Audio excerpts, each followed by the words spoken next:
First skill లేనిదే మనకి market లో మనం ఎలా అనాలిసిస్ చేయాలో తెలుసుకోకపోతే చాలా పారామీటర్స్ ఉంటాయండి. Knowing parameters is different, practising parameters is different, perfection is different. Perfection అనేది మనం ఫెయిల్యూర్ అవుతూ నేర్చుకుంటామండి. అంతేదాన్ని మనం ఏదో క్లాస్ అటెండ్ అయినంత మాత్రం ఒక ఫార్ములా చెప్తే ఈ ఫార్ములాలో ఫిట్ చేస్తే మార్కెట్ లో డబ్బులు వస్తే ఈ పాటికి కొన్ని కోట్ల మంది కొన్ని కోట్లు సంపాదించారు. ఇంకోటి మార్కెట్ ఇర్రేషనల్ గా బిహేవ్ చేస్తాయండి. మనకి ఈక్విలిబ్రియం తెలిసి ఉండాలి. ట్రేడ్ ఎలా తీసుకోవాలి, ఫెయిల్యూర్ ట్రేడ్ ని ఎంతవరకు కట్ డౌన్ చేయాలి, మనం స్కేల్ అప్ చేయాల్సి వస్తే ఎక్కడ చేయాలి, న్యూస్ కి మనం ఎలాంటి ట్రేడ్స్ సెటప్ చేయాలి, లేదు ర్యాలీ నడుస్తున్నప్పుడు మనం మార్కెట్ లో ఎలా ట్రేడ్ చేయాలి, డౌన్ ట్రెండ్ లో ఉన్నప్పుడు ఎలా ట్రేడ్ చేయాలి, ఇలాంటి వార్ సిచ్యుయేషన్స్ లో హెడ్జింగ్ ఎలా చేయాలి, అన్ని స్కిల్ అండి.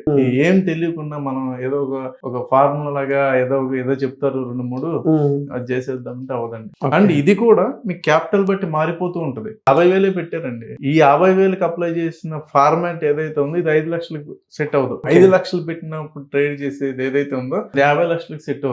మీరు 50 లక్షలు పెట్టింది 5 కోట్లకి సెట్ అవ్వదు. మీరు 5 కోట్లు మీరు ఈ ట్రేడింగ్ అండ్ ఇంట్రాడే అనే కదండి, చర్నింగ్ ఎవర్ మనీ, ఇంట్రాడేనా BTSTనా whatever it is, every stage లో కూడా మీకు స్కిల్ మారిపోతుంటది. దాన్ని మనం గమనించాలి.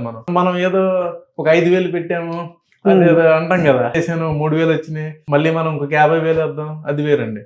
5,000 పెట్టినప్పుడు రిస్క్ 5,000, 50,000కి వెళ్ళినప్పుడు డిఫరెంట్. మీరు గేమ్ లో స్కిన్ ఇన్ ద గేమ్ ఏంటంటే మీరు గేమ్ లో ఉండాలి. క్యాపిటల్ లూజ్ అవ్వకూడదు. మీరు క్యాపిటల్ లూజ్ అవుతుంది, కంప్లీట్ క్యాపిటల్ ఎరోడ్ అవ్వకూడదు. ట్రేడింగ్ చేస్తున్నారు అంటే ఫస్ట్ ఆఫ్ ఆల్ మీరు 1,00,000 రూపాయలు పెట్టారు, ఈ 1,00,000 సున్నా అయిపోకూడదు. నా పాయింట్ అర్థం, 1,70,000 అవ్వచ్చు, మళ్ళీ 70,000 1,30,000 అవ్వచ్చు. ఈ క్యాపిటల్ ఉన్నంత కాలం మీరు ఆటలో ఉన్నారు.